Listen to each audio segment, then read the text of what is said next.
Alabama continues to tell us who they are. Another win last night in Tuscaloosa over LSU. Final score, Bama 20, LSU 9. What are we taking from this one, though? For Alabama and for LSU, we'll unpack this thing together. Before we do that, though, make sure you're subscribed right here to the On3 YouTube channel. Reactions, as always, presented by BetMGM. College football year-round. So if you're an LSU fan, wondering who your next head coach is going to be, you're an Alabama fan, keeping your eyes dialed into Atlanta and maybe another SEC championship, we're talking about all of it, so make sure you're subscribed right here to the On3 YouTube channel. We'll start with Bama, though. What I said at the top of this thing is how I feel about Bama coming away.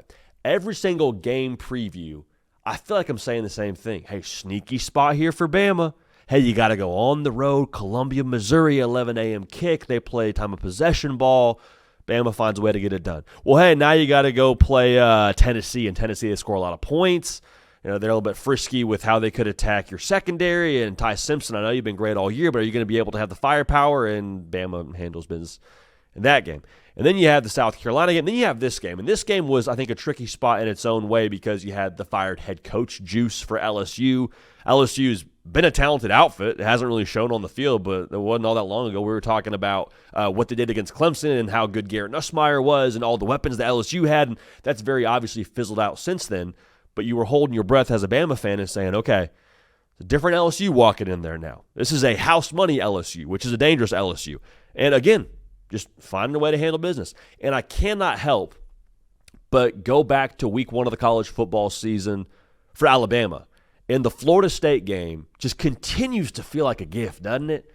Because we see teams across the country in college football take their eye off the ball, fly too close to the sun, or maybe they end up losing a game they're not supposed to lose. And I think Alabama, the lesson they got in week one is like, it's going to take your best every week. And it sounds bizarre to say out loud because you're like, no, duh, it's college football. You got to bring your best every week or you get beat. Alabama learned that lesson in the first game of the season. They didn't have to learn that in the month of October or an SEC play. They learned it the first week, got embarrassed.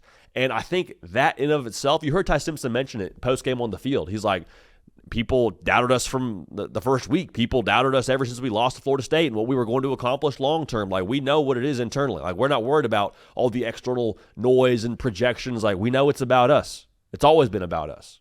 And so to see them play that way every single week, and again last night, and again, another spot that was quote-unquote tricky, Alabama handling it, I think is a good sign if you're a Crimson Tide fan for what it means for December and January and so on and so forth. Because as much as you would like to see Alabama blow the doors off of a limping LSU team the way that A&M did, when it gets to December and January, the months I just mentioned, where you're playing in the conference championship, ideally for Bama, and you're playing in the college football playoff, you're going to have close games.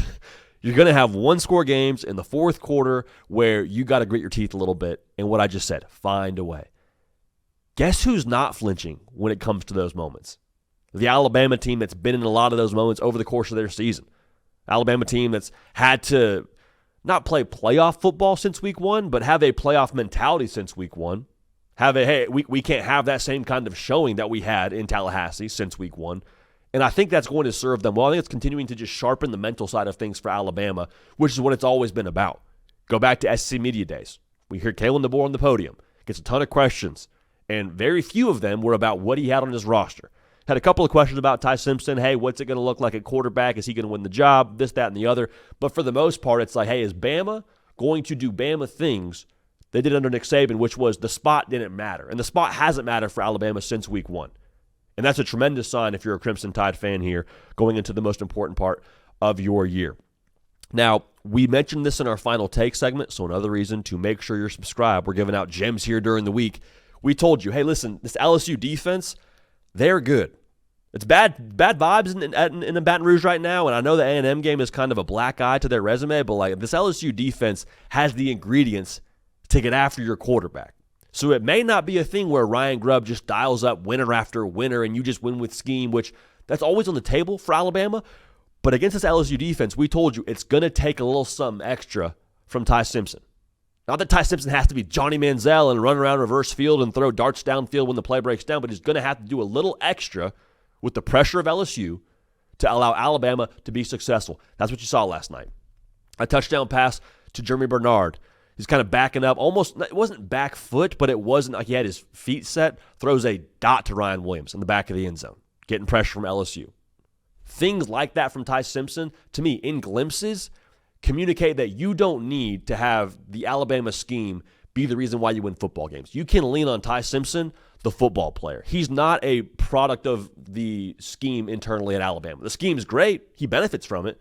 But Ty Simpson, in a lot of ways, makes the scheme right. He makes the play right. Like another play last night, steps up, gets pressure off the edge, delivers a dot over the linebacker in front of the safety to Jeremy Bernard. Like throws like that, dude, where you make the play right at quarterback. He's very different. And I keep saying that. He's a very, very different caliber than what we're seeing across the country right now. Like Ty Simpson is getting a lot of Heisman buzz, deservedly so. He's playing at that level right now, dude. You should feel extremely confident in every game you play, if you're a Crimson Tide fan, knowing number 50 touches the football every single time. Because he's not going to make a lot of mistakes. He's not going to put you in the wrong play. He's not going to go to the wrong place with the football. Is he going to be perfect? Nobody's going to be perfect every single week. But I promise you, as close as you can be, that's Ty Simpson, is what I've gathered. Because last night, again, that's a good LSU defense. He's not going for 277 against some scrubs now. Like he's the real deal, is a one Ty Simpson. So my point in all this is there's going to be a lot of games, again, going back to the playoff and the conference title game, where talent is going to be a lot more leveled across the playing field. You're going to play some offenses that can actually move the football against you, Alabama. Ty Simpson might just be your ace of spades, where doesn't matter what the score is, doesn't matter what the matchups are, doesn't matter what the schemes are. You can throw down that ace of spades at the end of the game and say, yeah, but we got Ty Simpson. How do you like them apples?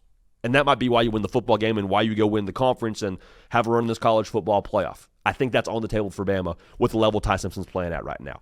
Also, too, y'all, let's be real.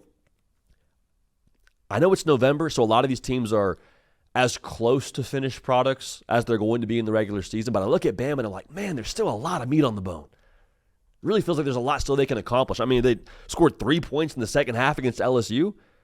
Again, LSU is a good defense, but 3 points, I feel like Bama's better than that. Still don't really have a great run game offensively.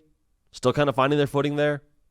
I think there's still some things that Alabama is going to progress in down the stretch here that's going to make them even more dangerous. If they do those things, if Alabama finds a run game, it's going to be night-night. That's the thing. They still have the opportunity to chase a lot of what they want to be internally.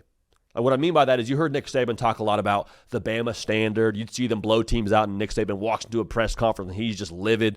It's like, no, there's still a standard internally at Alabama. Even though Nick Saban's not there, there's a standard internally that Kalen DeBoer is holding this offense to, and I don't think they've totally met that just yet. They're happy with the results. You never turn away a loss over an LSU team in that spot, but I think there's still a lot there for Bama that they're chasing, and that when they catch it, going to be very, very difficult to stop here for the old Crimson Tide. Now, for LSU, just a weird time to be a Tiger fan, quite frankly.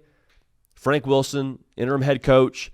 We told you we thought they'd be a little bit frisky. They were frisky in that first half. You saw a little bit of a different level of juice from the offense. You got Nussmeier moving, a little bit more creativity with Alex Atkins calling the show. And the way that it felt to me, this looked like an offense that had 2 weeks to prep for Alabama. Start off strong, again, throwing some haymakers early, or at least throwing some body blows early and making Alabama a little bit on their heels, and then you sort of run out of juice because, again, you only had 2 weeks.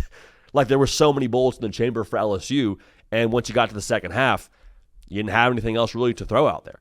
And so the story out of this game, we'll talk about this on another video as well, is going to be, well, hey, Garrett Nussmeier got benched. Was it the right move?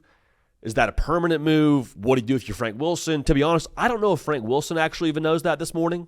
I don't think that move was made last night with the intention of, all right, Michael Van Buren, we're on with you down the stretch here, brother.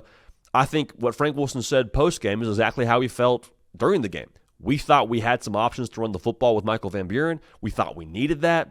Garrett Nussmeier was 18 for 21. You got to get a spark, man. With that game still very winnable at the time that you bench Garrett Nussmeier, you got to get a spark. You got to get something different because what you had offensively, it wasn't working. Like Garrett Nussmeier, whether he's healthy or not is a different discussion, but that offensive line is not good enough to protect him, and he's not mobile enough to make something happen. And so when Alabama's doing what they're doing in that front seven, you got to make a change. So we'll give you our take a little bit later on this channel as to how permanent we think that is or isn't, but I don't know if it's sustainable as an interim head coach to bench the guy that wears number 18 for LSU for the rest of the season. Just food for thought there. Now, for whoever's the next head coach at LSU, here's what I'll say. You do everything in your power to keep Blake Baker as your DC.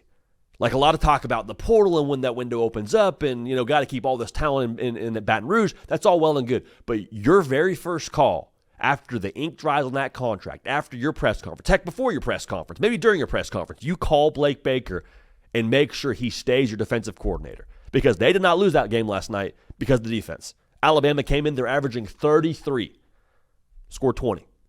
This is a defense, too, without Whit Weeks, coming off a game where their confidence was, I have to imagine, pretty bruised, having Death Valley emptied out by an A&M team that hung darn near 50 on you. Blake Baker's the real deal. So you do everything in your power, again, to keep him as your DC in Baton Rouge. If you can get an offense to go with that defense, I'm assuming the defense under Blake Baker, as long as he's there, is going to be top tier, you got a chance. And I think that's another conversation for another time, but you got a chance, is my point there. So you appreciated the juice and the pride from LSU, but honestly, this game kind of went how we thought it was going to go during the week. Frisky LSU early. Bama at some point is going to be Bama. Too many answers, too many options, and you run out of juice if you're LSU in the second half, which hurts my heart as, again, someone who rode with the Tigers in the preseason to win the whole darn thing. But that's life. LSU's going to hire a new head coach, and we'll see what they are here the rest of the season. But Bama fans, you're still rolling.